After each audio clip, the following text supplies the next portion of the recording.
You're listening to the Gemhammer and Sons podcast, the only podcast where Connor and Joe discuss how to make your games more better.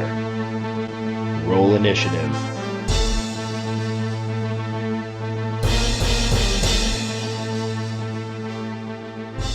So, wonderful internet people, we are back for another Gemhammer Weekly podcast. That's right. It's been a crazy week. I flew to Atlanta, and I picked up a box for a gentleman that was very DL. What's in the box, but he told me there was some money in it for me, so I picked up a box, and then I got back on a plane. I flew to New Jersey, and then I rode in the back of a truck full of chickens all the way back up here. And that was my week. Yeah, I just went to work and was that a movie reference? I don't even. No, I'm just making it up. Oh, okay, that's fine. It's like Gene Wilder and Willy Wonka. You never want the wonderful internet people to know when you're serious or not. Man, we should turn this into a money laundering scheme. That'd be great. And you can support us on Patreon. Oh, now people are gonna think we're bad people. No, we're chaotic neutral. Anyway. Any reactions? Well, Dom from Wicked Gaming submitted to our contest that we're having. The contest where you can win a t-shirt and a deck of many things and a super secret surprise. Are you talking about the Great Reskinning 2016? I am talking about the Great Reskinning 2016. Dom submitted a reskinned character, but it is not a reskinned character. It is a homebrew shaman. And he even said, he was very specifically, hey, I know you guys said we couldn't change the mechanics, and I did that, but here's my submission. So, I love you, Dom, but I'm sorry you're disqualified. We should have a homebrew competition in the future. We should, and when we have the great homebrewing, 2017. The homebrewing. The homebrewing, too, Electric Boogaloo. Room with a... He should submit his shaman then.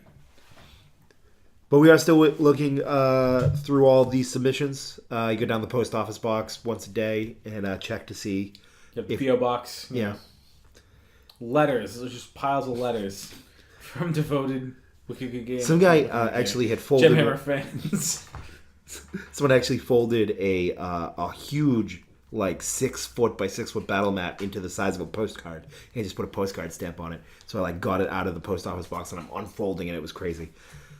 That absolutely happened. Yes, that absolutely happened. I swear. I see no reason to believe it didn't. Roll that bluff check. The one time there wasn't a dice just around the table. Damn it. That's probably not good for your bluff check. No. There's dice in here. We're going to have to figure out your charisma modifier. I mean, I'm pretty good looking. I assume I have max charisma. Ooh, 19. That's yep, right. That totally is a thing that happens. Absolutely.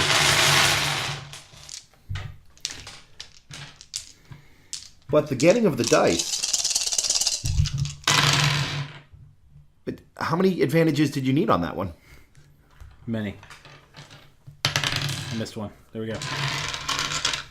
The rolling of dice has reminded me of NPC of the Week. NPC of the Week! Do you want a theme song for NPC of the Week? I can make one. I do now. Okay. Let's see what randomly gets rolled this week. My first character is going to be a dwarf. He's going to be a nobleman. A noble dwarf from a noble house. A noble dwarf from a noble house. Love it. But his class is a monk. Huh, that's interesting. So he was part of a noble family, but then he found God and went to the monastery to learn how to write and keep documents. Nope, not that kind of monk. Oh no, nope, this is we're not talking about a Franciscan monk. No, we're not talking about a Friar Tuck situation here. We're not. We're talking about a Bruce Lee kind of a situation.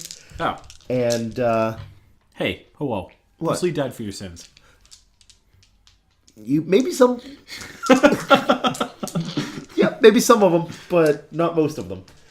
Didn't he die because of like a fucked up gun prop? No, that's his son. That's his son, Jet? Brandon. Oh. Brandon Lee. But the dwarf noble monk that I'm thinking of is actually didn't leave his family, because his family are big followers of this sort of way of the open hand. Okay. They understand that tools are useful, but their reverence for tools makes it so they are unlikely to use them as weapons. Tools are for creating things. Weapons can only destroy. So when they need to defend themselves from the invasion, hey, fire truck. From the Vikings that are coming to their monastery to steal their gold and their written documents and their scrolls written in Latin. From the invasion of the evil people From the Visigoths that might come down because they're invading the from the Carthaginians who came in over the Alps with the elephants.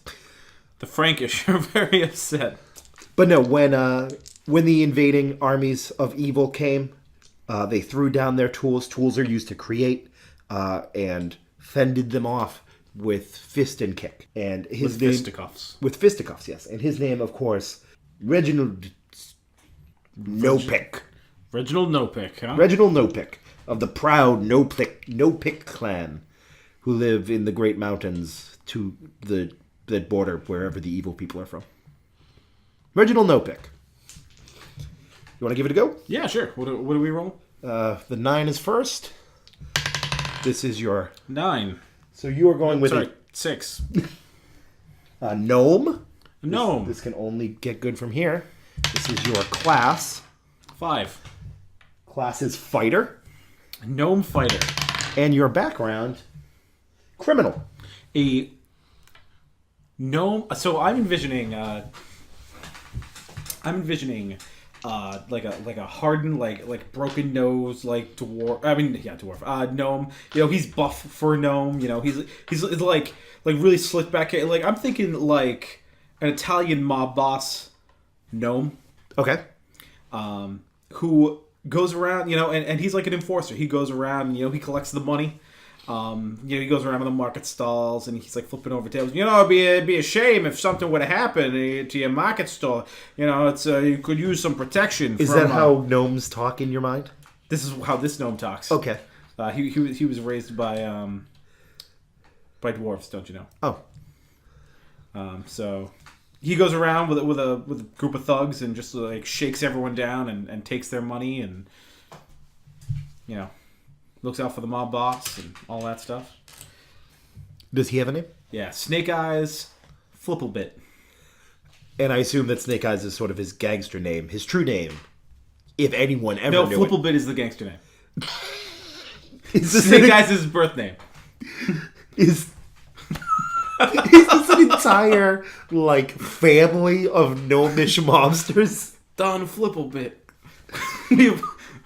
I have come to you on the day of your daughter's wedding. Come to me here on the day when we open the biggest bag of marshmallows anyone's ever seen.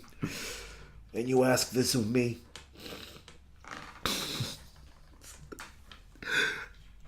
Don Cotton Candy. Flipplebit is the tough, gruff and tumble mobster nickname that he has. Yep. But Mr. and Mrs., he doesn't use his last name. The cops can find him. But I'm going to assume it's Smith for this story. Mr. and Mrs. Smith sitting there with their new gnomish... We will call him Snake Eyes. He's so adorable. Oh, no. His eyes are those of a reptile. Look at them all slitty. With 2 different kinds of not eyelashes, eyelids. We have that too. I don't. Yeah, that little little crease right here in your tear duct. That's actually a vestigial eyelid. Well, it's vestigial for you. I've been working to expand it over years of weight training. I'm wondering if that's actually if you could if there was a way to induce muscle growth there so that you could have a third eyelid. Just a third one? It would go. Was it like beavers have, where it's sort of translucent for swimming, or no? It was just yeah, like lizards and such. Yeah, like that. More herpetology. We talk about herpetology a lot on this podcast. Do we? This is the second time I've said herpetology. I don't know, man. Maybe you should get that checked out. So I'm going to put this this specific podcast, this one in the herpetology section on iTunes, which I assume exists. If it doesn't exist, it'll just go in gaming with all the other ones. Yeah, I guess. I mean, if that's how you're going to be about it. There's just these. Don't you know about the underground herpetology podcasts? I thought everyone watched them. We should start a herpetology RPG. Oh, wait, no. Pokemon already exists. Well, it's not just lizards, though. You're right. It's bug collecting. Bug collecting and also, like, God and the thing that controls time and the weather and whatever Groudon does. Yeah, it's a little inconsistent. It's like they ran out of Poke Gods, so they're like, well, let's just up the ante a little bit. Well, we upped the ante all the way up to God. He's the first Pokemon, even though we already have one of those. Well, we'll just have one of those again, because screw it. No, Mew is the ancestor of all Pokemon. Okay. I mean, we're not going to go into theology here, but okay, it is possible, I think, though unlikely. Though he doesn't create the time. So did Arceus create like the one that makes the? I don't remember the name. I feel like the only way to explain it is that Arceus created a bunch of Mews and then turned them into the various legendary Pokemon, and then turned them into regular Pokemon. Huh. So sort of like in Lord of the Rings, how Eru created sort of the angels and men and stuff, but he like let some angels, Valar Morghulis, I don't remember the name, for the sort of Lord of the Rings angels, but let them create other stuff too. Yeah. Is that sort of... All right. That's what I'm thinking. So, that's how Ho-Oh creates the legendary beasts, and I am absolutely... I thought Lugia did. Nope. Ho-Oh creates the legendary beasts, and I am absolutely convinced that they're created from the original 3 evolutions. Because the dancers of the tower, they all use Eevees and their evolutions. Oh, I didn't know that. And they match up pretty perfectly. And they're both kind of doggy things. Right, they're a little bit. Dog-cat things, just like Eevees. So that is how... Oh, wouldn't it be cool if they made legendary beasts for all the other evolutions too? See, I just want there to be more evolutions. I want them to finish that off, like just for every type. Spectreon, the ghost one, and they already have a nice one. First, you gotta know about the different types: grass, fire, ground, flame. Ground. They don't have one yet. They don't have a ground one. Or poison. Toxeon. Groudon. Wait, it's taken. See, headcanon, Groudon is an evolution. See, I feel like they missed the boat on here. I feel like they could have just like evened off the remaining evolutions and then had one that was all typing and had like plates similar to Arceus, and that could have been Empoleon. But Empoleon is the name of the penguin? The penguin one, yeah. The damn penguin. Why Empoleon? I don't understand the... Emperor Napoleon. Okay, I get that. What does that have to do with Eevee? Or having all types? Or I'm lost. It's as far as... well, no, it's Empoleon for the penguin one. Yeah, yeah. It's like an emperor penguin, and it's Napoleon. It doesn't make sense to have anything to do with anything. I'm saying because Eon is the... Yeah. And I was just saying it'd be the emperor, the king of all Eevees, because it'd have all typings. You do Rexion. I suppose that could work. For all you people who like Latin. We talk a lot about Latin in this one. Yeah. You saw what they did, if a Pokemon had all typing, that it would be weak to rock. Interesting. Yeah. Like, obviously there are the ones where you gain immunity, right? So if you're... Well, I mean, when push comes to shove, Pokemon's a little unbalanced. But it's only a little unbalanced. True. But it's a little unbalanced coming out of things from Generation 1 because the game got rushed at the end. Yeah. But, now there are new types, like Fairy, which is awesome. But the new types haven't done anything to address the balancing issues? I think it totally has. I don't think so. I think that... Because Ice already existed for dragons. But the problem with Ice was that all the cool Pokemon became dragons, right? Mm-hmm. So the ones who inherently already have better base stats were just given the dragon typing. And I believe it was just Ice that they were weak to. The problem was that Ice Pokemon didn't gain resistance to dragon. So there was nothing that could counter... But there was an Ice Dragon. Yes, Kyogre. No, not Kyogre. Kyogre. One of the weird ones. The Ice Dragon. The one that doesn't look ice at all. Right. Yeah, that one. The problem was if you had, say, a Charizard, before Megas where he got Dragon, with Dragon Claw, there was nothing that could even resist. You know, if you're doing a one-on-one battle, you can't switch into anything to resist a Dragon Claw that's coming. Right. With Fairy, they're just immune to Dragon. So, Herpetology, Pokemon, and Latin. I think it would have made more sense that dragons be weak to steel, and I think they kind of missed the mark there. Yeah. You know? You had an opportunity back in Gen 2. The problem was that in Gen 2, in Gen 1, when they're trying to fix it, there are 3 dragons. Yeah. And did you know there is no Gen 1 dragon-type move that doesn't do, a set amount of damage? Really? Yeah. So, that's why Lance is so difficult, unless you over-level, is that, sure, dragons are weak to dragon, but the strongest dragon-type move just does 60 HP. Is just how it worked in that game. Now, obviously, it's different and better now. And Lance is kind of a now. Oh, I like Lance. That was my favorite. Yeah, but everything has access to Ice Beam now. That's true, yeah. So, and there are a lot more ice Pokemon. Think of how many ice Pokemon there were in. It's going to be Ice Sandshrew now. Yeah. Oh, the Alola forms.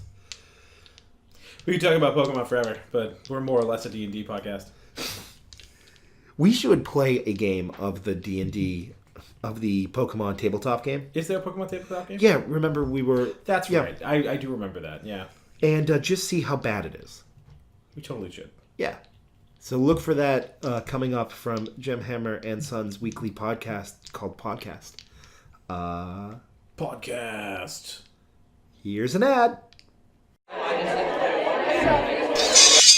Hey, I'm Trunks, Stag Battler of Stag Battler and Sons Professional Adventure and Services Incorporated, and I will fight for you. When our village chieftain was kidnapped by arcane lycanthropes, we had no one to turn to for help. But thanks to Trunks Stag Battler, our chieftain was rescued, and every one of those accursed hellbeasts was destroyed before their corruption spread their accursed state to the living. Lo siento, no habla español? When I was locked in a dungeon and replaced with an incubus doppelganger as a means of destroying the current monarchy and turning the kingdom over to the demonic horde, Trunks Stag Battler not only rescued me, but he banished that accursed monster to the depths of the netherworld. Hey, Trunk here, and let me tell you, over the years I've been on thousands of quests of both the main story and side variety. That takes real adventure and know-hows. I'm Trunk Stag Battler, and I'll fight for you. I can be reached anytime via my cellular crystal ball. Just dial me at 782-422-88537. Swords, sorcery, role-playing, math. It's time for Tales from the Table.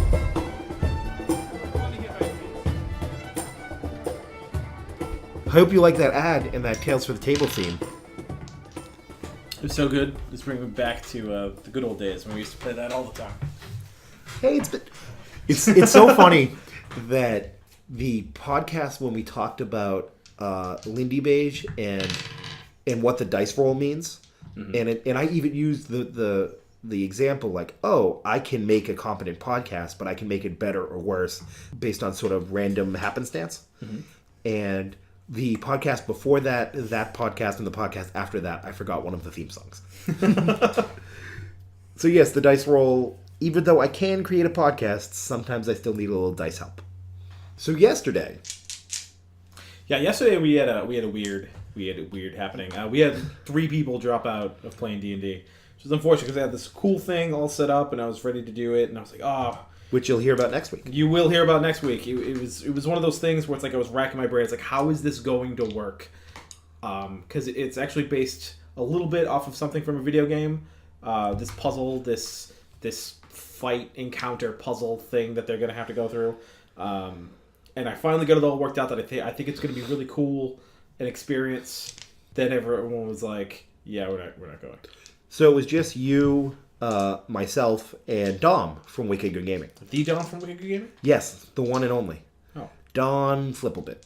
That's right. From Wicked Good Gaming. And there was Don Candy Corn. What are we to do? And we had a couple ideas on what we could do, but as people kept falling out, it was clear that, like, hey, let's just, I want to roll some dice. Let's just do rolling dice. And while ago, like 6 months ago. The first time we played like this. It was Phil, you, and It me. was way longer than that. Really? It's like almost a year. No, it was a year ago. Oh, maybe once a year we have to do this. Yeah. So we had played over a year ago. It was just the three of us, and you were throwing the strongest monsters from Pathfinder at us. Yep. Every And bestiary I we- had 4 at that Yeah, point. we made 20th level mythic tier characters. And so we did the same thing yesterday, where we built 2 20th level mythic tier characters, and we fought Cthulhu, Death, and a Tarrasque Lich. Yes, a Tarrasque Lich. Hopefully I can get that that stat block up on the Patreon for all our patrons by the time this goes up. But the Tarrasque Lich was fun to build, because I was thinking to myself... And if you're wondering what a Tarrasque Lich looks like, Skull Greymon. That's what it looks like. Just significantly bigger. Like the size of Alabama. It wasn't that big. The size of a regular Tarrasque, just, with the bones and what have you. Much like a Dracolich becomes skeletal. Right. It was like... I think there was something a little wrong with the way we did that yesterday, though. Okay. Now, this was, of course, a off the cuff, we're just suddenly doing this. So we spent 3 hours building characters and then actually 40 minutes rolling dice. So Well, you guys were done with your characters at 10. I know it takes a long time to build a level 20 character. Yeah. Going across 10 books of Pathfinder. So it's and It's cute that you think it's only 10. I only use 10. Okay. But that's the for point. that one character. For that one character. Right. And then Tom's going through an equal number of books for his monk. But the problem that I found with it was, and we'll get to that when we talk about when we fought Cthulhu, is that last time we did this, we got mythic tiers. This time we didn't. Mm-hmm. So that created a situation where I don't think we were actually strong enough to be doing... Definitely not Cthulhu. No. Which will be evident by the story. Though I don't think... If you have an access to Bestiary 4, I want you to flip to the page with Cthulhu on it. And it's very clear that I don't think anyone can beat Cthulhu. I think that's part of the deal I don't with know. Cthulhu. I was looking on the forums, and there is some way that you can be immune to critical hits. Okay. And then there's also a way to get your fortitude stat all the way up. So it's if you do those things, you're probably solid. You're not gonna go crazy and die from being near it. Well, you need a will save to do that. I'm sorry, not fortitude. Yeah. Will. You can get your will all the way up. But we'll talk about Cthulhu when we talk about Cthulhu. I was thinking to myself, because last time we had done this with Phil, it was okay, we're going to build characters for next week because nobody can make it next week. This time, It was Phil woke up sick on Monday, and then Johnny had a family thing to take care of, and Mikey doesn't like doing side quests. So, so it became... Oh, it's not the main adventure? I gotta go. Bye, guys. So it became clear at 3 that we were going to do this. So they had to build their characters there, and that takes time. And I'm thinking, what on earth am I going to do with my time? Because the Grim Reaper has a stat block in the 5th bestiary, and Cthulhu is just in the 4th bestiary. And Dom had mentioned something about, oh yeah, let's just go, we'll be 20th level characters, we'll fight the biggest, best thing. We'll fight a Tarrasque Lich. And it's okay, cool, now I get to spend some time building a Tarrasque Lich character, monster, which will be fun. So, while I'm doing that, you want to tell us a bit about your character and who he was and what he did? Sure, can you hand me my bag? The podcast just went up. Did it? Yeah. Oh, fantastic. You hear that? Podcast went up in real time. as though we were live. So I rolled a character. I rolled a summoner. A synesthesiast summoner. Synesthetist, maybe? Synesthetist. I could not pronounce that word for the life of me. But that's so a summoner is a lot like a thaumaturgist from D&D, where you summon outsiders to come to your aid, and you also get a lot of summon monster and summon creature spells, but primarily it's you summon. There's this one that's more important than the other ones you can summon, and then you have a bond with this one. Yeah, it's called an Eidolon. An Eidolon, yes. And so, but the kind of summoner I am is that myself and my Eidolon merge together. So my character's name was Dance, Palaron. fusion, dance. Palaron Niramor, and he was a lawful good Azamar. So he's already a half celestial, and I didn't actually name my Eidolon. You never did. No, I didn't. So I just had an Eidolon, and we merged together. We fusion danced to become one super powerful creature. It's not too late to name him. Yeah, I know. I'll figure it out later. Okay. But the next time we use these... See, I would like to do a thing every once in a while where we use these 20th level characters we build. I've never played a 20th level character. I would love someone else to go behind the screen and let me take on Cthulhu. Well, Dom hasn't DM'd in a while. We'll make him do it. So the idea is this, that when you merge, like, I get the Eidolon's strength, dex, and con, but keep my intelligence, wisdom, and charisma. So its physicality, your mind, and, an ability to think and reason and cast spells and stuff. But all of our feats are usable. All of our abilities are usable. My magical items still work. I just don't get to keep my own armor class because, armor class is going to be bigger. Its armor class, yeah. So as a result, at level 20, that's a pretty powerful thing. Because all of my spell casting is for example, my spell casting is charisma, of which I have 34. So it's plus 12 to all my spell casting. Now, I didn't have any weapons, any rods. I was just using my fists. And it's like, well, you're a spellcaster and you're fighting with your fists. Actually, yeah, it's pretty perfect because my Eidolon's strength is 46. So I have an ability modifier of plus 18. So I had a slam attack, two slam attacks a turn, and the slam attacks do 2d8 plus 18. But because of the feats that I have, while we're merged, I also roll 4d6 fire damage. That's Elemental Fist. I know the Elemental name of that Fist, yep. And 1d6 for each successful hit on top of it, which is a crazy amount of damage. Yes. And I now, keep in mind, it's like, you get to attack twice. Right, but that's one attack. I get to attack 7 times a turn. So, I also had a magic cloak that let me summon my Eidolon with one action as opposed to a long process, which it normally would have been. So I'm just suddenly fusion danced into being this thing and then just punched the Tarrasque. No, it was death. But we'll get to that. Right. Just punched things to death, you might say. And so just so people know the sort of creation rules, it is a pretty high level stat block that they used when they were first level. 18, 16, 14, 12, 10, 8. Then they, of course, went to level 20 with all the ability score increases they get along the way. And also, here's ultimate equipment. Get one of anything you want. Yeah. One per slot. So you've got 2 rings, you've got a headband and a helmet. Yeah, and so I had one of those. I had a belt. I forget what it's called. I have it written down. Giant Character strength, sheet. No, it wasn't. It was physical perfection. Oh no, you had the soak one. Yeah, the belt of stone skin. So I get 100 points a day. This thing soaks damage. So I had 400 while combined, while fused, you might say. We had 400 and something points of HP, but then on top of it, I had 100 points of soak. Yeah. So it's pretty okay. Yeah, it's all right. It serves me. Yeah, and Dom, he played a monk whose name I probably wrote down somewhere. Did you?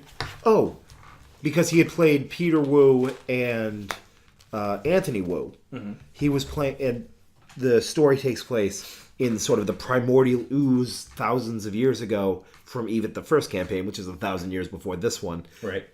Where these sort of great monsters would show up. He was playing the sort of primordial, beginner of that house, mm-hmm. Wu Kang. After he realized he had a feat where he could sort of just jump in the air and move twice his movement speed in the air and kick someone, because he was a monk. So that reminded me of sort of the Liu Kang bicycle kick from Mortal Kombat, and he went as Wu Kang. And he was just focused on how can I do the most damage per turn. So even though he has, unarmed strike, he's got the body wraps of the brawler, I think they're called, that let them do extra damage. Mm-hmm. He took feats specifically to make his fists slashing damage. So that's Boar Style is the name of it's a feat that let your unarmed strikes do slashing damage, so that he could get the magical enchantment Vorpal on his body wraps, so he could now have Vorpal fists. always a good decision.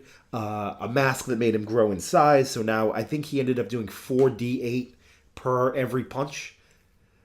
Not every punch. Remember, it was broken down because of his monk. Yeah, but just the regular one was 4d8 plus some other I modifier. think it was 2d8 because I was gargantuan Yep. and I was doing 2d8. Right, but you're not a monk. True, Yeah. but my Eidolon, he has natural attacks and Yeah. slam attacks and all that other stuff. But actually, no, I wrote that down the 2d8 for when I was just huge. I should have actually been doing a d12, shouldn't I? 2d8, 2d10, Or 2d12. 2d10s. You were when you were huge, then gargantuan. You ended up gargantuan, right? Because I got the mask that lets me grow. Yeah. So I'm wearing a mask that was one size larger, and I use my Eidolon's evolution points to make it huge. Yeah. So now you're gargantuan, and you're doing all that extra damage. There's also a feat. Don't remember the name of it. I could get it in the book, but it essentially allows you to, as a full round action, do all the attacks you're going to do one turn, just in one punch. Be a good old one punch man. And what's great about that is that if any of them are crits, you confirm once. You roll once to confirm that crit. interesting. So as a monk, I think he had like 18 feats or something. Putting the points into that is tremendously useful. And of course, when he crits, he has Vorpal fists. Right. So now he's taking the heads off things. right. And the first thing I put you up against, these two tremendously powerful characters. Yep. Was, Which I thought it was interesting that like we both wound up making punching yeah, characters, because like there are swords and axes and stuff. and we were both just like, nope, gonna punch stuff. Yeah, he's gonna punch stuff to death. Just So one punch man our way through this. So there wasn't going to be a lot of role playing today. No. Mostly because it was 10:15 and we're finally, ready to fight. And some of these fights could take a while. And I was looking through the, monsters I was going to put against them. It was going to be Death, a Tarascalich, and Cthulhu. And I'm like, okay, one of these is going to be over pretty quick. So they are down in the basement of a bar, getting rid of the rat problem. By looking at them, because we're such high level characters. Like you do. And the constable comes in, is like, hey guys, Using my score of like 30 something in charisma to go, hey, rats, leave. And they just squeak and run away. come on guys, maybe you should get going. The constable comes down, Constable Gordon, and says, hey, so there are these cultists that are trying to summon Cthulhu, and maybe you could take care of it. And we're like, yeah, thank God you told us. We can stop that terrible thing before it happens. And of course, Constable Gordon then says, yeah, that's what I should have told you a couple days ago, but Cthulhu's here now, and if you could take care of that. Yeah, so we run to the bay, and he's like walking through the harbor. Now, Cthulhu has a special ability called Unspeakable Presence. And if you are within 60 feet of Cthulhu and can see him, you must succeed on a DC 40 will save or die immediately of fright. And that's what happened. Yep, so we both failed that and just died. I remember during character creation, you guys were like, ooh, what feat should I take? I'm like, there's always Iron Will. You might want to take Iron Will, get an took extra Iron two. Will. Did you? Yeah. Well, you needed to take it like 4 or 5 more times, and you Yeah. can't. You can only take it the once. So, the idea that will saves might have come up. I may have telegraphed that. But, I mean, in an actual adventure where you would actually be fighting Cthulhu, you would learn stuff about Cthulhu, and Right. his minions would have stuff that would Part of the protect them. problem was that I lost track of what I was doing, and we went to do this, and I had like 100 and something skill points I didn't put into anything. Like, I just like straight up forgot to do that part. Yeah. So it's like, oh, do you want to do an Arcana check? I'm like, I forgot to train any of my skills because I was so busy on feats and items and all this other shit. And I was like, since Dom like already knew what he wanted to do, and I don't know Pathfinder that well, I'm like, You should have done what Dom did, where he took all of the skills required for feats he took, and then just put 20 in this, 20 in that, 18 in that one. yeah, And that's generally how anyone builds a high-level character in Pathfinder. true. So, Well, now I know. Knowing's half the battle. and of course, the day wasn't going to end with that wonderful TPK. We were talking last week about how great TPKs are, Yeah, they're so great. and how wonderful Dungeon Masters are when you get a TPK, remember, level 1 characters, your Dungeon Master is being a nice guy by not putting you against Cthulhu every time. True story. Unless you're playing a story that's like slowly revealing the fact that someone's summoning Cthulhu. Yeah. Though, I mean, I guess at this point, listen to last week's podcast to know how kidding we are right now. Do you want to play like a Call of Cthulhu Pathfinder? Or we could just play Call of Cthulhu. We could do that too. Though I'd be fine with that, well, especially the new horror adventure rules. Maybe after this one, I'll brush up on the horror adventure rules. And it's terrible. Rob from Wicked Good Gaming always wanted to play a horror adventure, and now he's gone. Now he's gone forever. Gone forever. In the arms of the angels. We love you, Rob. Hey, Rob, enter the great reskinning so we know you're still alive. Hey, Rob, when you come back for Christmas, we should do a horror Cthulhu Pathfinder adventure. Yeah, you'll be home for like 2-3 weeks, right? From college. I imagine. Yeah. So we'll do that. We'll start at relatively high level to, make up for it. Yeah. Cool. We'll see you then, Rob. So the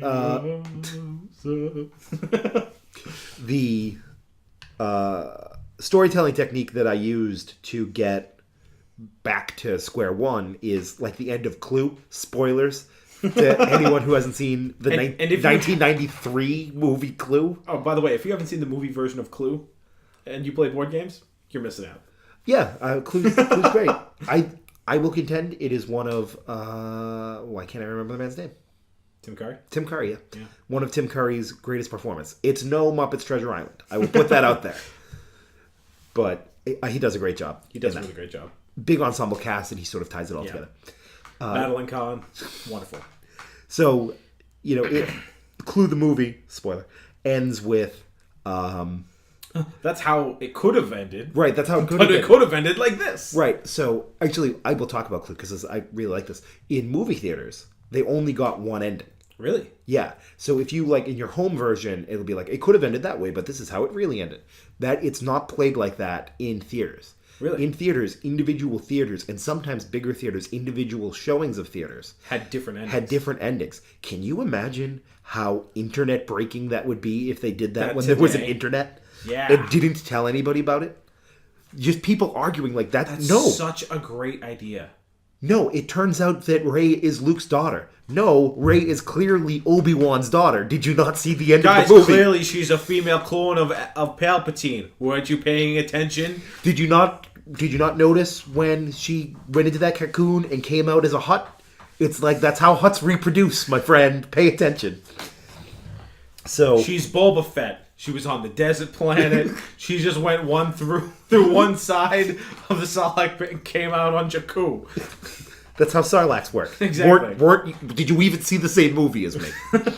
They explain it and everything. There's a whole 20-minute dialogue.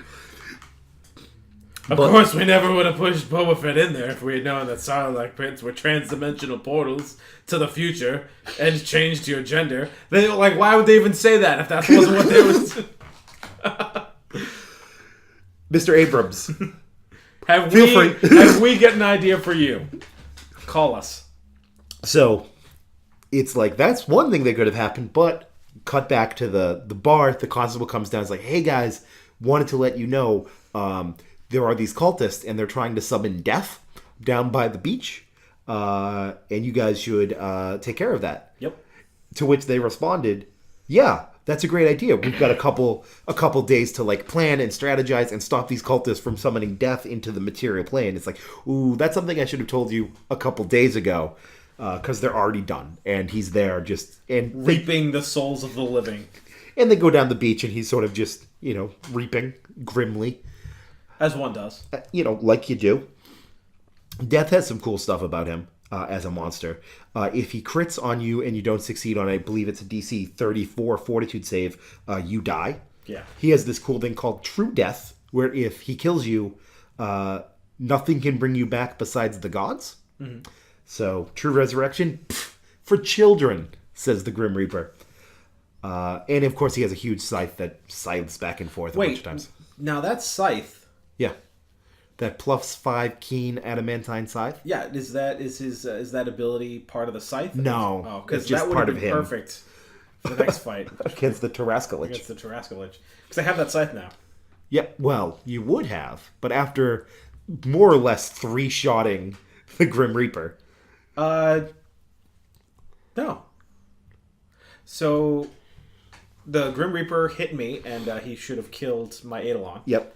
But Because I have he that, crit. And he automatically confirms crits. right, and but I and have, his crit range is 15 to 20. but I have that ability where even if my Eidolon dies, it doesn't go away. It doesn't return to its home plane. It stays with me For 10 rounds? 10 rounds.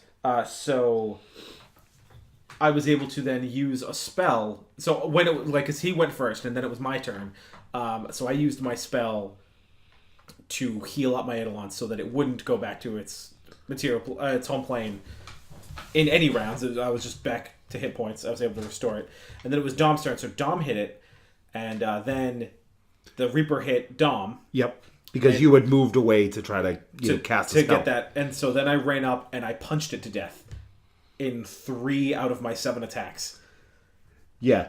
Death is squishy. He really needs cultists around him. Yeah. I mean, he has 600 hit points or something, but that's squishy at 20th level. right. You know, it's He certainly needs friends around him to sort of soak some damage and make it difficult. and I was reading about it later. I had this ability, where I could separate myself from the Eidolon at 20th level, which I was, which would have basically made 2 of me with all the abilities. So I was just about to say, that sounds overpowered. And then I remembered, we're talking about 20th level characters. right, Duh. Of course it's overpowered. of course, it's not overpowered when the thing that you're fighting kills you with a will save when you show up to fight it. Yeah, that's reasonable. Yeah. So then... Take that, Chris Perkins, and your system for designing how monsters work. we were going to get through an entire podcast without bitching about 5e, and then you had to ruin it. We didn't discuss that. I never agreed to this. We were doing so well. We've been talking for almost an hour. Almost. So anyway, I punched death to death. Yep. In 3 hits.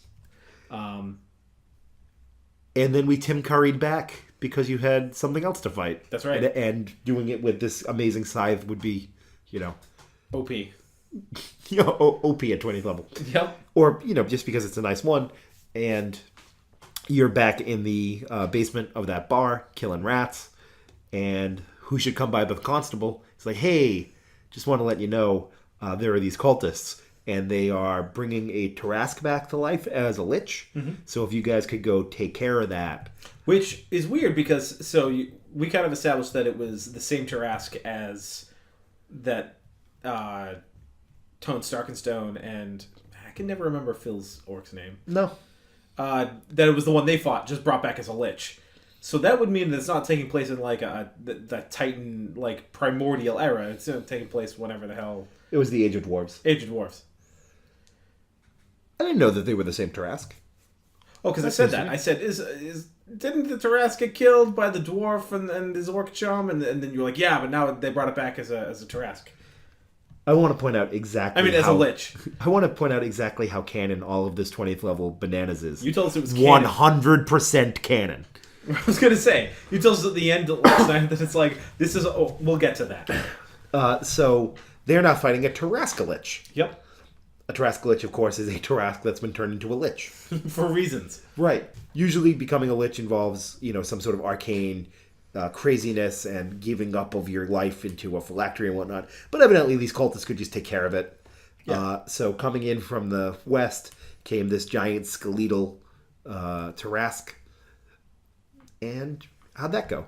Well, so we got there, and Don was like, all right, I'm going to jump up and fly and punch it. And then you explained that it's miles away. Oh, yeah. From the point when you could see it was right. when the initiative started. Right. So he was trying to figure out different ways that he could somehow maximize his movement, that he could get to the Tarrasque. His movement, which is already 180 around. Yeah. And you were trying to explain to us, well, it's going to take you 4 or 5 rounds to get there. So... I merged with my Eidolon. Which is, for the record, the reason it was maybe you guys should build defenses, or I know that you can cast spells. Maybe there are some maybe you could summon an army of monsters to help you fight this thing, or what have you. No, I wasn't having That was my idea. I summoned my Eidolon, so we merged Fusion Dance, and Dance, fusion, dance. I've never really seen Dragon Ball Z, so I assume that's the song that happens. yeah, it's exactly like Labyrinth. A lot of 80s movies coming out today. 80s movies, herpetology, and Pokemon. That's all we talk about. True story. Next time. Good night, Johnny. So I had a Boots of Teleportation, so I just teleported us right onto the Tarrasque's back. Yep. And then, of course, Tarrasque's turn to go. He tries to sort of Fosbury flop them to death.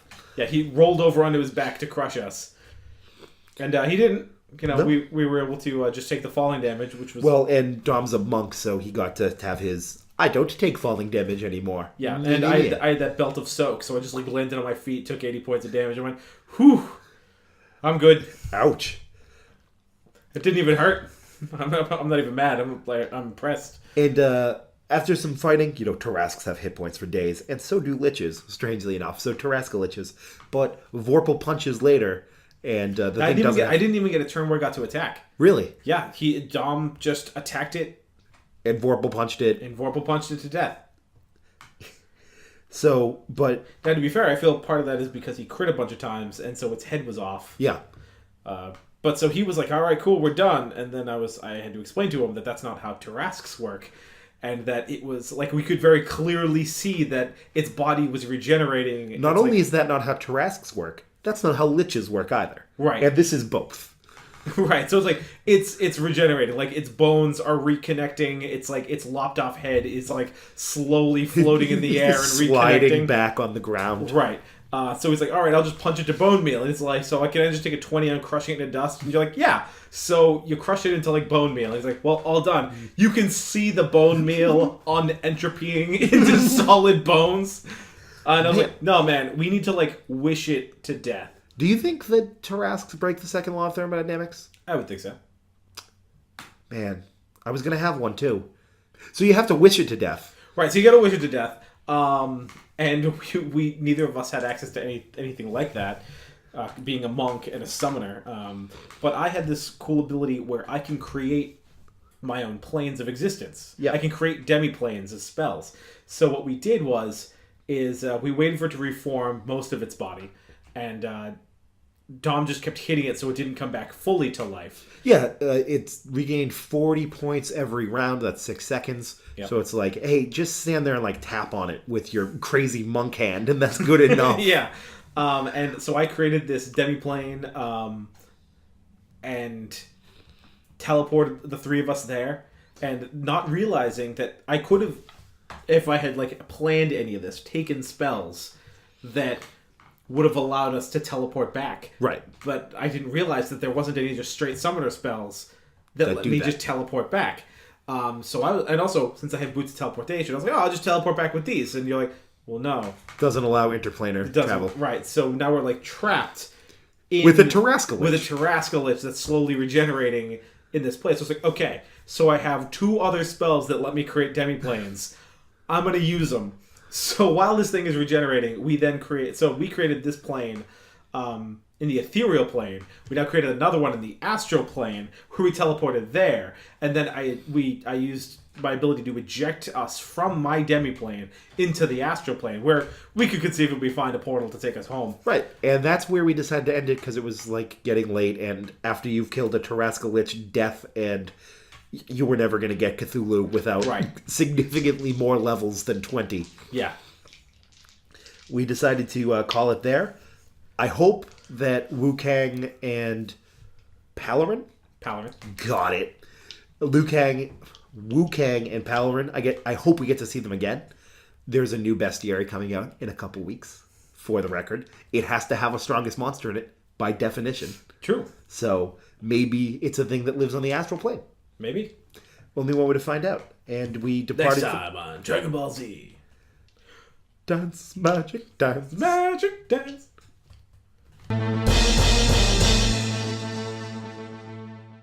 This episode of the Gem Hammer Podcast, as always, is brought to you by our patrons on Patreon. Patreon is a voluntary subscription service where you can directly support the people who make your lives better. In addition to all the regular perks of becoming a Gemhammer patron, if you sign up before the end of October, you'll be given exclusive early access to the stat blocks for the Tomb of Annihilation, the Tarrasque Lich, and Trunk Stag Battler, everyone's favorite adventurer for hire. For these perks and others, go to patreon.com/gemhammer to find out more.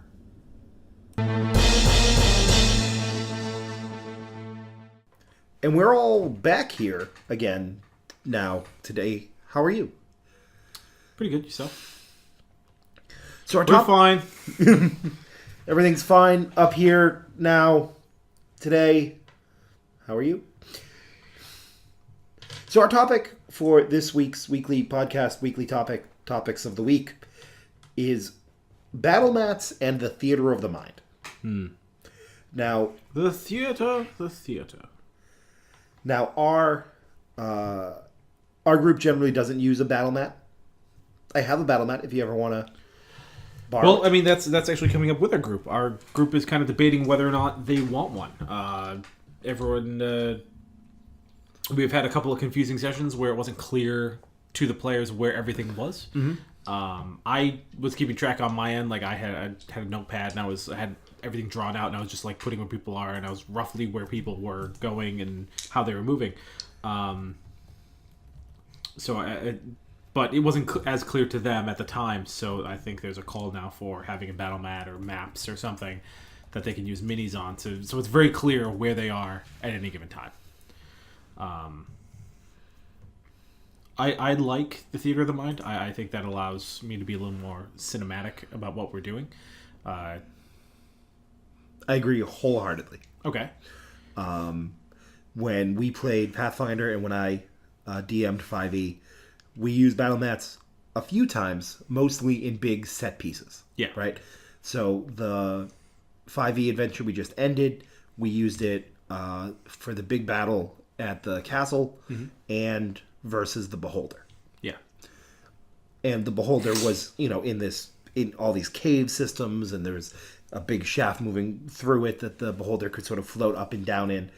Wasn't that hard to build that, which was cool. And it was this nice big wooden, set piece to sort of cap off what I thought was a pretty fun adventure. It was a great adventure. I liked it. And that's how I like to use it, to use Battlemats. They are there when they make the most sense. But there is certainly an argument to be made that Battlemats are what should be used all the time. Right? Because as a player, you never want to be caught in that fireball spell when you thought you shouldn't be. Right. Or as a wizard, you want to know, where am I going to put this fireball to not hit as many of my friends as possible. But there are definitely advantages to the Battlemat. The Battlemat's advantages are pretty clear. I would suggest that you know where everyone is always. I could push him 10 feet. I know exactly where that's going to put him. Perhaps that puts him in a place where the barbarian can hit him better, as opposed to just the barbarian's off dueling with, the ogre over there, and I just don't want this guy near me, so I'll just push him 10 feet in some random direction. But Theater of the Mind has its benefits as well, which is you don't need to care so much about those things, right? The positioning and repositioning and what have you. Now, for a character class, say in 5e, the Battle Master Fighter, where repositioning is sort of what he does, tripping, pushing, pulling, shoving, bull rushing, what have you, perhaps it would be more fun to play as, on a map, where that makes a little bit more sense. But most characters, I would imagine, can get by with just, I'll sneak up to that guy and stab him in the back, or this guy's dead, let's go put my axe into this guy over here. Yeah. I also think that there are advantages to the Theater of the Mind. I let you guys get away with some stuff that sometimes you just shouldn't. Right. I want to be able to get over there. Yeah, you can do it because that sounds cool. But You know, if we're playing on miniatures and you can very clearly see that your movement speed is 30 and you are 50 feet away, no, I'm not going to let you do that because we can very clearly see that on the map. I'm not going to just go, you know what, that's so cool, I'm going to let you do it. I'm going to, rules is written because we're all sitting here looking right at it. Right. I know that these blocks are 5 feet, in length, so you get to move 6 of them. Now, the flip side to that is, of course, when I absolutely know that one of the characters is, 200 feet away from something, and they're like, I want to get... How do I get there this turn? You don't. Right. It's going to take this many turns to get there. How do you attack the big bad this turn? With a bow. Yeah. With a ranged attack. I don't have one. That sounds like a personal problem. You moved here. You did this. You got to eat that. So, I mean, there's that up and down. The upside is that occasionally... And actually, to be perfectly honest, fairly often, I let you guys get away with stuff that you probably shouldn't. But you're describing something really cool, and I want you to have... Yeah, and that's not in any way uncommon or unique to our group or even the sessions or the adventure that we're playing in. It's... When it's Theater of the Mind, you get to sort of move time and space around a lot. One of my favorite examples isn't exactly about Theater of the Mind, but the towns that our story set in are towns, around Boston, but they've got their own kings and they're their own kingdoms. And sometimes they're kingdom-sized. And sometimes they're town-sized, depending on what distance you want to travel. This time. Right. Pocket dimensions. A wizard did it. Right. Is generally how that works. If it works at all. Right. I also have this problem where if I am on a battle mat, like my war game, board game senses kick in, and I become far less concerned about what my character would do versus what the right move is. In Monopoly, you never care, would my character actually buy Marvin Gardens? It's all do I have the money to buy it, and is it the strategically best decision to make right now? Right. Which, spoiler for anyone who hasn't played competitive Monopoly, the correct answer is yes, buy Marvin Gardens. Every time. Yeah, buy everything you always land on. Always buy everything you land on, what I meant to say. If you can. If not, send it to an auction and maybe you can win it there. But I think Theater of the Mind allows me to, instead of focusing on I have 6 squares that I can move, where's a good place for me to go, and once I'm there, what am I going to do? Versus my bard is in danger. What would he do in this situation? He has range spells. He has a crossbow. He'd run away to a place where, he's roughly 120 feet, that's the range of a crossbow, away from everything.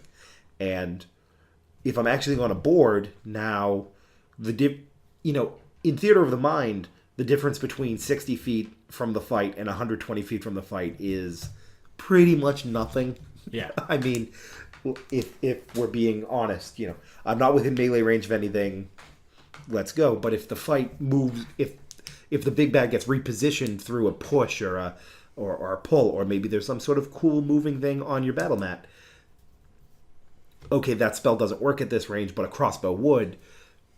And that gives you more options to utilize more of your abilities, which is cool. Mm-hmm. But you also end up with this problem where it is limiting to the things that you can do, and perhaps for mechanically good reasons. But I don't like the board gamey feel, and that comes from my big games that I play are Miniatures War Game and D&D, and I want them to be different. Right? If this was the only game I played, weekly, like, I'm to understand most people.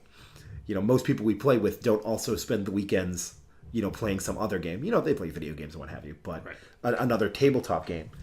I can see it as, because war games are fun, and D&D is designed originally as a war game, and it still has a lot of war game components to it. This is your movement, and this is what you can do when you get there. So, a compromise that we had been doing for a little while is just having a big whiteboard on the table. Yeah. And I remember once you were in a dungeon and the party split for some reason.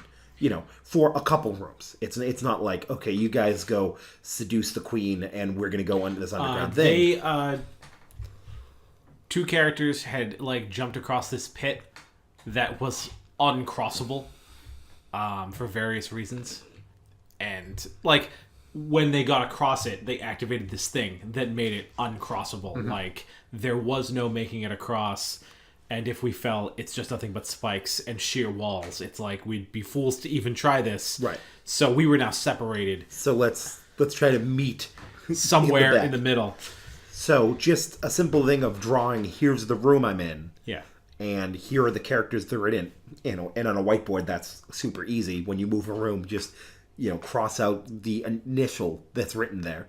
And move on. And I think that's an awesome way, especially in a not heavily combat situation.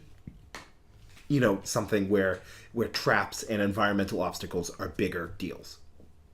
Now, the way I feel about it is that it's kind of like the best and worst of both worlds, that situation, because after a while we started using miniatures on the dry erase board, and we kind of ran into this weird thing. It's like, yeah, can I get here? Yeah, sure. So it's the same theater of the mind. Yeah, sure, you can totally get there. But the same, like, well, no, see, I'm right next to him, so he shouldn't be able... no, I'm not quite next to him, so he shouldn't be able to hit me. There's still that same level of, I should be able to still get there, but no, he shouldn't still be able to get to me. Right. Kind of thing going. That tends to happen. It's not like, oh, these guys suck. It's more like that's just going to happen. You're sitting there and you're trying to make things happen. You have an idea in your mind of what you're trying to do and where it's going to go. And when all of a sudden it's like, okay, so he comes right over. Whoa, how's he getting to me from all the way over there? Anyone's going to have that. They're going to be like, whoa, time out. Nice try. And I think it's important that when you're doing either theater of the mind or on a mat, with a grid, or in this sort of hybrid thing, which frankly I think that could solve a lot of our problems, is just doing the hybrid whiteboard thing. I don't think we need an actual grid. Is everyone needs to understand what they're talking about, right? If you're in a room that's 6 inches across, and it just has 40 written on there, and you plop your miniature down, well, that's not to scale, my friend. Right. And you don't get to move 5 miniatures bases and call that 25 feet. You're still in theater of the mind. It's just telling you what room you're in and what side of the pit you're on, and where the big hose that's spewing the acid is, what have you. So understanding which of these forms you're playing is imperative to playing it correctly. I agree. Now, another problem that I have with the Battlemat and why I feel it limiting is, first of all, my Battlemat is 100 squares by 100 squares. Mm-hmm. So I have 500 feet to work with for an entire dungeon. Yeah. Seems perhaps... Which is why, like when people come out with dungeon mats, and I imagine in time we will too, where it's like we have and here's room 1, and then we flip it over, and here's room 2, and then here's the next one. And it's like... but then you run into the problem of table space, because and here's the big problem that I have with us doing is we used to play on a much bigger table. Mm-hmm. Actually, we played on 2 tables pushed together. Now we play on a much smaller table. It's a very cool table. I like it a lot, but there's already a limited amount of room. Yeah. Now we're going to start employing tiles, and now here's the problem. Say I come in and here's my big piece of paper with here's the mat on it. Yeah. You guys are in different rooms, and they're not on the same level. Right. Now I need room to make that work. To put those down. We now also, even if we're just using the dry erase board, we now need room for the dry erase board and the miniatures and all that stuff, on top of everyone having enough room at the table. For my spell cards and my notes and my character sheet and my dice and my drink. And, for all 7 of us. Yeah.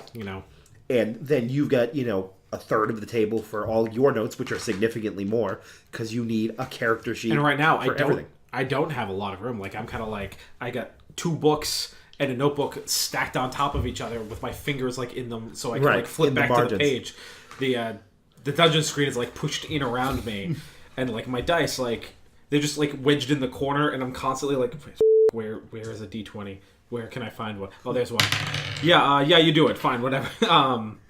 Be thankful that your dice are at least different colors to help out.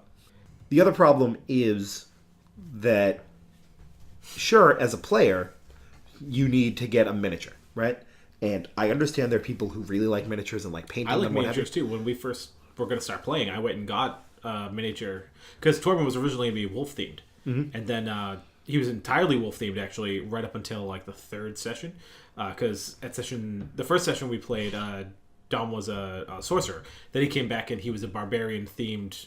Who's a wolf themed barbarian, and I was going to play a wolf themed druid that was going to mix into barbarian, and it was like, well, this isn't going to work. We now have the same character. What do we do? So I switched to bear, and what I had done was I had bought this druid miniature, which I thought was very cool, and I had bought a direwolf miniature that went with it. And the idea was going to be that it's like when you wild shape, I would switch the miniatures, and then I found out, oh no, we're not going to be using miniatures, even though everyone had them. No one was going to use them. Right. So, like, it's weird. Our group, like, everyone, like, had, like, Dom brought his miniature and, like, had it in, like, a little case and, like, propped up in front of him every time we played. Yeah, it's he like, got the brass one. Johnny had the brass one made for him. Yeah. Yeah, from Hero Forge, which will be linked in the show notes. Absolutely. But we never used them. I think we used them, like, twice. I can say that since I got to your house to record this podcast, I have bought a miniature for my bard. Because we're probably, even though we're kind of like, I'm not sure I want to do this, we're still going to end up doing it because it's been requested. Like, I really want to know where my guy is. It's like, all right, well, you're going to know where your guy is. And the next time that you're like, oh, can I do this? No. Yeah. Why not? What's your movement speed? Because land speed of 25 or 30, man. You're not making the distance. You're level 3. But another problem as a DM is that, first of all, your workload is pretty much doubled. Not only do you need to make the rooms, now you need to draw them as well, and also you need to find something to represent the monsters. Now I have the Paizo bestiary box. They have one for I think the first 3 bestiaries that are out, which have this nice little cardboard. I'm trying to think of a game that has like the cardboard with the plastic pegs, and the only one I can think of was called Mall Madness, and is definitely a game for adolescent girls in the late 80s. Cool story, bro. Thank you. So, it's a little... Colo Press does the same thing for their Tome of Beasts. Oh, that's cool. So all the monsters you have in there, they have the... Yeah, so it's just a little cardboard thing that you put it on, and things that take up extra space, have larger bases, and it's cool. And it works on your 1-inch by 1-inch mat, but there's no Tarrasque Lich. Right. So when you start inventing monsters, you need to just have something that roughly represents its size. Not that there's probably not a very good miniature. Actually, no, that's not true. Reaper Bones has a Tarrasque miniature I've seen. And it's great. It is pretty great. Now, I wish parts of that were like somewhat flattened out with a grid on it. So that people could step on it. So people could step on it and be on it. But that's now, I know that one of our viewers, Chris Perkins, is going, why don't you just have all the miniatures pre-painted? Don't you work at Wizards? Sorry, Chris, we don't work at Wizards. That's just not how that works. Yeah, we don't go into the dungeon archives and pull out like 97 kobolds. Yeah, so actually, there's this YouTube channel I listen to or watch. It's called How to D&D, and it's this guy from Australia.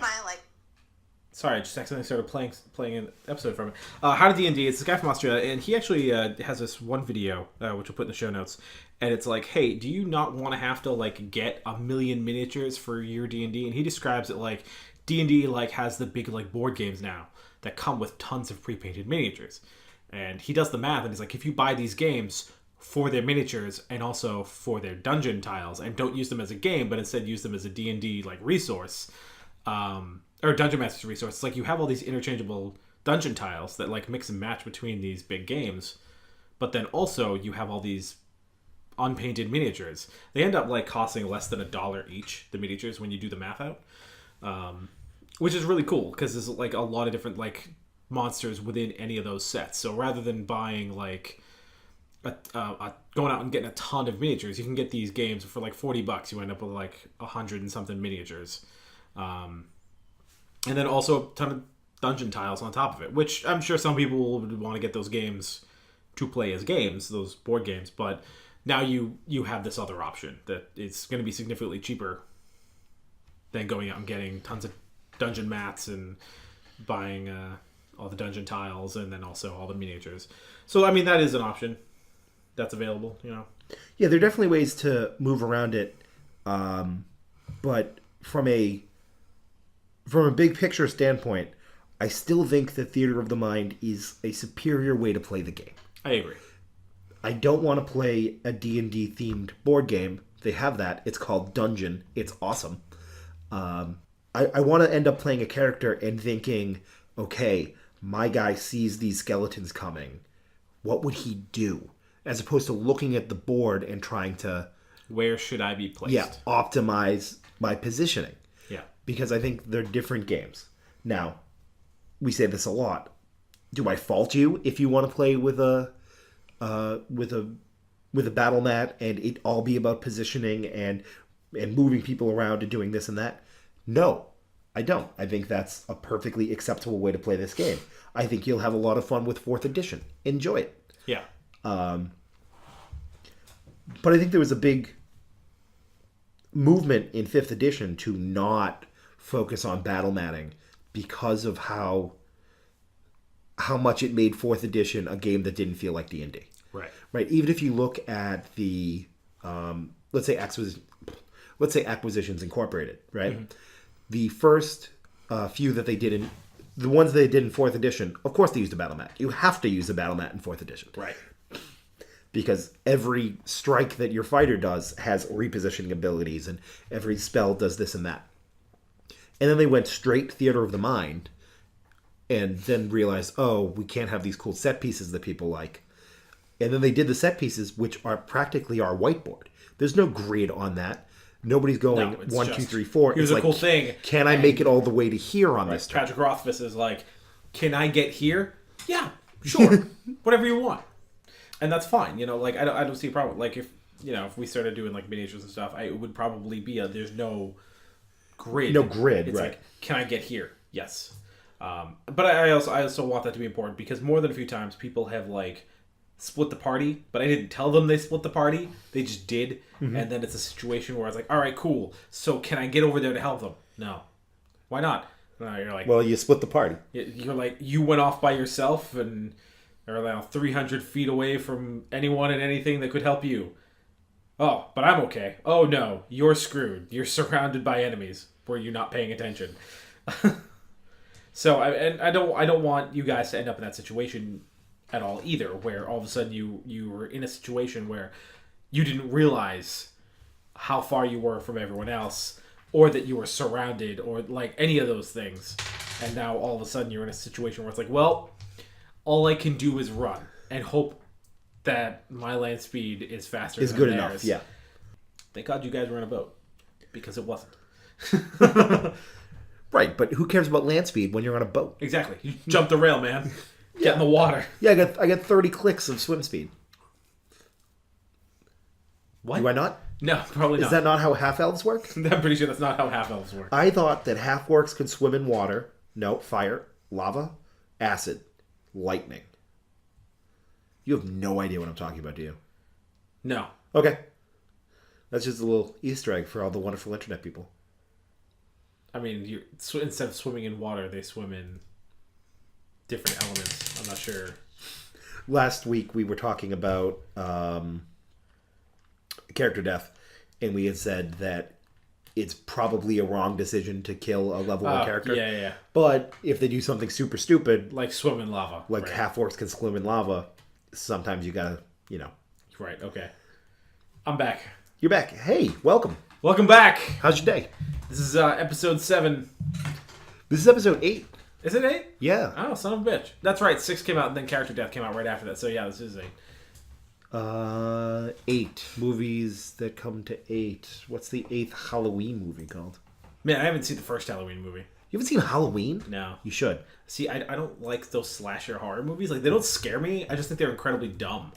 I'm just like, so there's like a guy in a hockey mask, and he like kills all the teenagers.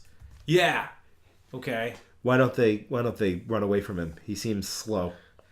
And there's like this guy that invades people's dreams, and he kills them with like razor claws. Yeah. And then there's another guy with a white rubber mask and a wig, and he kills people. Yeah. There's a guy in like a blacked out Grim Reaper hood, but then another movie, a nearly identical movie with a guy with this goofy ghost-faced I don't know. Scream was. hood. I think Scream like hits on a lot of those points and is a sort of. The 8th Halloween movie is called Halloween Resurrection.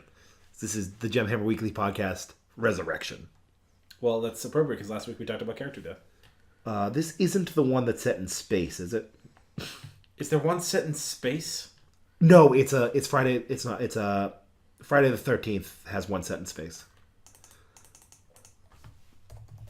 Man, and you want me to see these movies?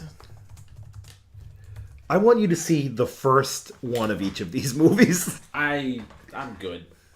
It's called Jason X. Is the 10th Friday the 13th. So in a couple of weeks, we will talk about. We'll be in space. That'd be such a cool little Easter egg.